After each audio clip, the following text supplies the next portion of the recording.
This is why I am supporting President Tinubu.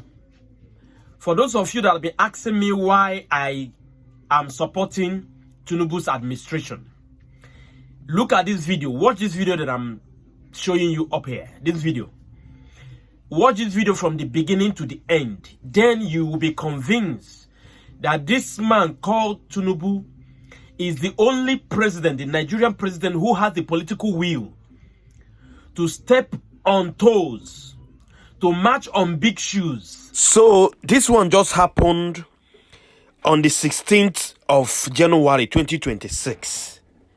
If you watch the video to the end, you will see how Nigerian military, ably led by the new defense minister, Christopher Musa, this man, we need to award this man. These people came to try our military in their base, but this time around, they were dealt with. Please, let me not talk too much. Watch the video, share it, let's use it to celebrate our gallant officers. They dealt with them, even single one didn't leave. Just watch out the commentary. Thank you. Their ground, returned fire for fire, and with the help of the Air Force, turned the hunters into the hunted. If you want to know how our gallant troops sent these criminals to the great beyond and recovered a massive arsenal of weapons, please do me a massive favor and smash that like button right now. It helps us celebrate our soldiers who are putting their lives on the line. And if you are not yet a subscriber, click that button and turn on the notification bell. You need to be here as we break down this victory for Nigeria. Let's get into the gist of this bloody Friday. It all started in the early hours of yesterday morning. The sun was just coming up over Borno State when the silence was broken by the sound of heavy machine gun fire. According to the acting media information officer for Joint Task Force Northeast Operation Hadinkai, Lieutenant A.S. Atokolo, the terrorists launched a large-scale multi-directional attack. This means they didn't just come from the front gate, they surrounded the base, attacking from all sides at once. Their plan was clearly to overwhelm the soldiers with sheer numbers and noise. They were firing RPGs directly at the walls and the infrastructure. In fact, the report states that their rockets hit some of the troop-carrying vehicles and, very critically, the CCTV control room. This shows you that these were not just random ragtag fighters. They had a strategy. They wanted to blind the base, destroy the transport so no one could escape or pursue, and then move in for the kill. The CCTV room and the vehicles were partially gutted by fire, creating smoke and confusion. But here is where the story turns sweet. Despite the explosions, the fire and the smoke, the troops at Forward Operating Base Azia did not panic. They maintained what the military calls firm control of the situation. They returned what was described as overwhelming and sustained firepower. Imagine the scene: soldiers taking cover behind sandbags, bullets flying over their heads, the heat of the burning vehicles on their backs, yet they kept firing. This firefight lasted for over an hour, 60 minutes of non-stop shooting. That is a lifetime when you are in battle, but the terrorists could not breach the perimeter. They tried, but they met a wall of resistance that was harder than rock. And then the game changer arrived, the Kings of the Sky. The statement confirms that the air components of the Nigerian Army and other aerial platforms were called in. This is why we always talk about the importance of air superiority.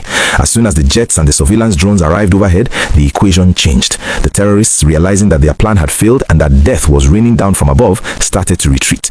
But you cannot run from a bird that sees everything. The report says that persistent intelligence, surveillance, and reconnaissance platforms immediately tracked the fleeing terrorists. This is the part that makes me smile. They thought they could just disappear back into the bush like they usually do, but the drones followed them, marked their withdrawal routes, and the fighter jets pursued them. The military uses the word neutralized, but let us speak plain English. They were wiped out. The precision strikes on their escape route resulted in scores of dead terrorists. It was a massacre of the wicked. The statement confirmed that evidence from the scene showed the terrorists suffered heavy casualties. They came to kill, but they ended up being the ones in body bags. This is a massive blow to their fighting strength and their morale. Imagine the few who survived going back to their camp to tell the others, "We went to Azia and almost nobody came back." That fear is a weapon on its own. Now, let's look at what they left behind, because this tells us a lot about their intentions. After the smoke cleared, the troops conducted a mop-up operation and recovered a frightening amount of weaponry. They found a 60mm mortar tube and mortar bombs. For those who don't know, a mortar is a weapon of war used to bomb places from a distance. They also found locally fabricated explosives, heavy machine gun rounds, and hundreds of rounds of 7.62mm NATO ammunition. This was not a kidnapping mission. This was a siege. They came prepared for a long war, but they couldn't last more than an hour against the firepower of the Nigerian state. I want to pause here and ask you, the viewer, a serious question. We often criticize the military when things go wrong, and rightly so. But when we see a display of bravery like this, where soldiers hold a burning base for an hour and still win, do you think we give them enough credit? Do you think the government is finally giving them the right tools to fight, or was this just sheer grit and determination by the boys on the ground? Drop your honest thoughts in the comments below. I really want to hear your perspective on our military's performance. The destruction of the CCTV room is a point of concern though. It shows that the enemy is learning. They know that our bases rely on technology, so they target the eyes first. It's a reminder that while we celebrate this victory, the enemy is evolving. They are becoming more desperate and more tactical. But as yesterday showed, no amount of tactics can beat superior firepower and the will to fight. The lieutenant mentioned that the engagement didn't end at the base. The follow-up operations are what really dealt the blow. This pursuit strategy is what has been missing in the past. Before, we would just defend and let them go. Now, we defend and we chase. That is how you win a war. It's also important to note the timing. This attack happened on a Friday morning, a time when they probably thought the soldiers would be relaxed or preparing for prayers. They rely on surprise, but the vigilance of the troops at Forward Operating Base saved the day. It sends a message to all other Forward Operating Bases: stay alert because the enemy is watching. But it also sends a message to the communities around Borno: you are safer today because these scores of killers are no longer breathing. As we wrap up this security update, let's remember that for every victory like this, there are families of soldiers who are waiting anxiously at home.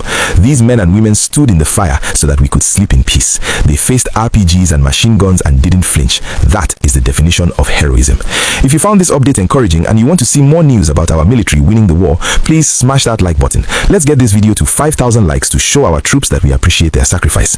And if you are not yet a subscriber, please do it now. We will be tracking the aftermath of this attack and bringing you more updates from the front lines. Stay safe, stay vigilant, and remember, evil can only thrive when good men do nothing. And yesterday, our good men did something very big.